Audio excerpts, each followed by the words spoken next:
নমস্কার বন্ধুরা, আজকের আমি আপনাদের সঙ্গে সোয়াবিন দিয়ে দুর্দান্ত স্বাদের একটা রেসিপি শেয়ার করব, যেটা গরম গরম ভাত, রুটি, পরোটা সব কিছুর সাথে খেতে বেশ ভালো লাগে। আমি এখানে 1 বাটি পরিমাণে সোয়াবিন জলের মধ্যে একদম ফুটন্ত গরম জল দিয়ে ভিজিয়ে 10 মিনিট রেখে দেব। এতে করে সোয়াবিনটা খুব সুন্দরভাবে ফুলে যাবে। এটাকে আমি ঢাকনা দিয়ে এখন সাইড করে দিলাম। এবারে দেখুন, আমি এখানে মোটামুটি 2 কাপ পরিমাণে ছোলার ডাল আধা ঘন্টার মতো ভিজিয়ে রেখে দিয়েছিলাম। এই দেখুন, খুব সুন্দরভাবে নরম হয়ে ভিজে গেছে। এবারে নিয়ে নিতে হবে একটা প্রেসার কুকার। কুকারের মধ্যে সমস্ত ডালগুলোকে দিয়ে দিলাম। ছোলার ডাল এবং সোয়াবিন আপনারা অনেক রকমভাবে বানিয়েছেন, তবে আমার মতো করে একবার হলেও বানিয়ে দেখতে পারেন। এর মধ্যে আমি দিয়ে দিলাম 2 কাপ পরিমাণে উষ্ণ গরম জল। এই দেখুন,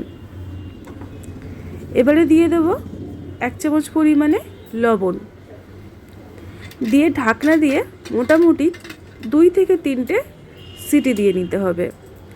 এদিকে কড়াইয়ের মধ্যে দিয়ে দিলাম পর্যাপ্ত পরিমাণে সর্ষের তেল।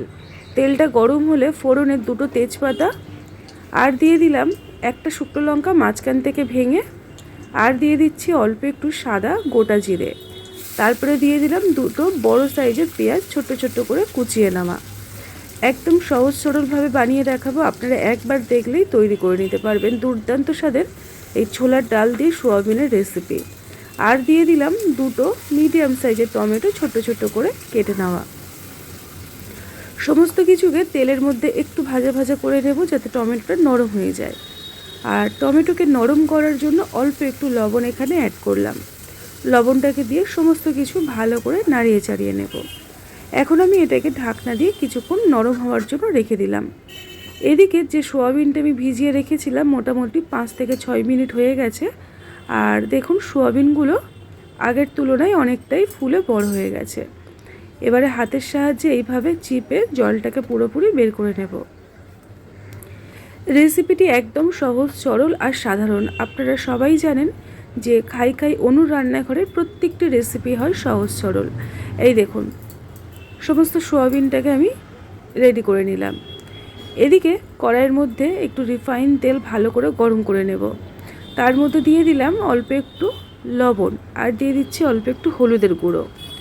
দিয়ে তেলের মধ্যে লবণ আর হলুদটাকে নাড়িয়ে চাড়িয়ে আমি প্রথমে বড়িটাকে ভেজে নেব। বড়িটাকে মোটামুটি 2 থেকে 3 মিনিট জোরে আঁচে রেখে একটু লালচে করে ভেজে নিতে হবে। এতে করে সোয়াবিনের দেখবেন একটা গন্ধ থাকে, ওটা কেটে যায়, আর খেতে কিন্তু মোটামুটি খারাপ লাগে না, ভালোই লাগে। এবার সমস্ত কিছুকে ভালো করে তেলের মধ্যে একটু নাড়িয়ে চাড়িয়ে নিচ্ছি। আর নিচে দেখবেন একটু লেগে যাবে, তাতে কোনো অসুবিধা নেই। এই দেখুন, বড়িগুলোকে আমি এইভাবে মোটামুটি একটু হালকা করে ভেজে নিলাম। এবারে সোয়াবিনগুলোকে আলাদা একটা পাত্রের মধ্যে ঢেলে রেডি করে নিয়েছি। আজকে রেসিপির জন্য সোয়াবিনটাকে ঠিক এইভাবেই রেডি করতে হবে। রেসিপিটি প্রথম থেকে শেষ পর্যন্ত দেখে যদি ভালো লেগে থাকে তাহলে লাইক, আর আপনাদের সুন্দর মতামত জানাতে কিন্তু একদম ভুলবেন না। নতুন হলে আমার পরিবারে আসার আমন্ত্রণ রইল।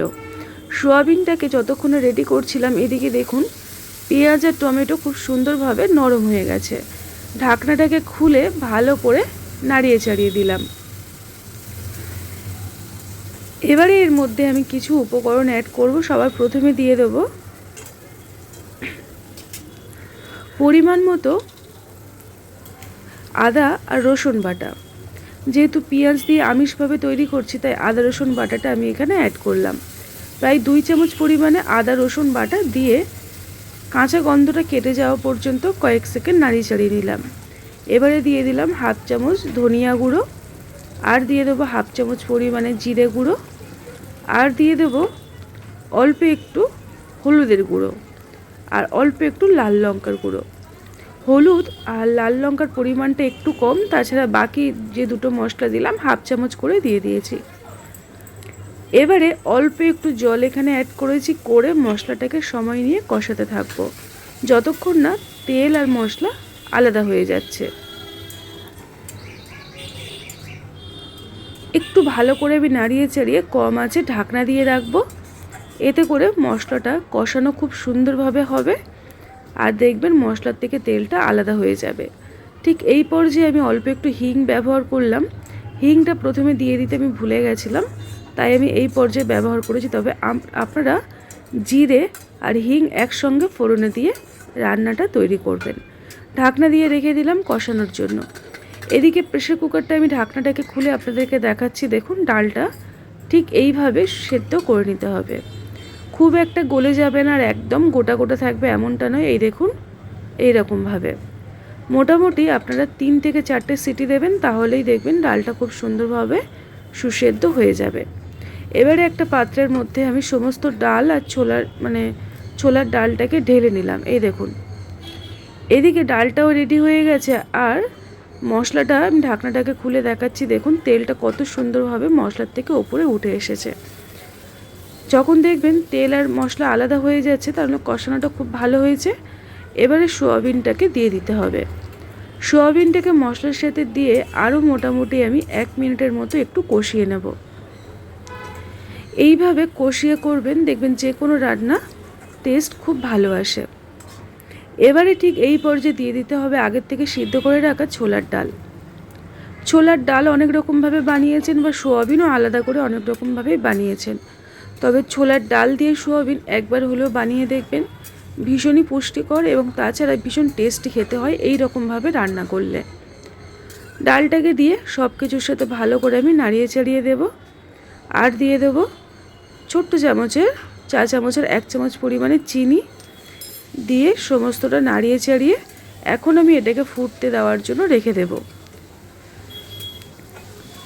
এটাকে ঢাকনা দিয়ে জোরে আঁচে রেখে দেব মোটামুটি 2 থেকে 3 মিনিট। ফুটে গেলে রেখে দেব। তারপরে ঢাকনাটাকে খুলে আপনাদেরকে এটা আমি দেখাচ্ছি। দেখুন ডালটা আগের তুলনায় একটু ঘাঁটা ঘাঁটা হয়ে যাবে আর সোয়াবিনগুলো এইরকম গোটা গোটাই থাকবে। সবার শেষে আমি একদম টাটকা কিছুটা পরিমাণে ফ্রেশ ধনেপাতা কুচো দিয়ে দিচ্ছি। দিয়ে গ্যাসের ফ্লেমটাকে অফ করে দেব। একটু কাঁচা লঙ্কা কুচো দিয়ে দিলাম ওপর থেকে। আর আমি দিয়ে দেবো 1/2 চামচ পরিমাণে গুঁড়ো গরম মশলা দিয়ে এবারে গ্যাসের ফ্লেমটাকে অফ করে দিয়ে এইভাবে 5 মিনিট রেখে দেব, যাতে করে ধনেপাতা, গুঁড়ো মশলা, গুঁড়ো গরম মশলার সমস্ত ফ্লেভার রান্নার মধ্যে খুব ভালোভাবে ঢুকে যায়। এবার এটাকে ঢাকনা দিয়ে মোটামুটি 5 মিনিট রেখে দেব। ঠিক 5 মিনিট পরে আপনাদেরকে আমি দেখাচ্ছি এবং একটা পাত্রের মধ্যে গরম গরম পরিবেশনও করে নিচ্ছি।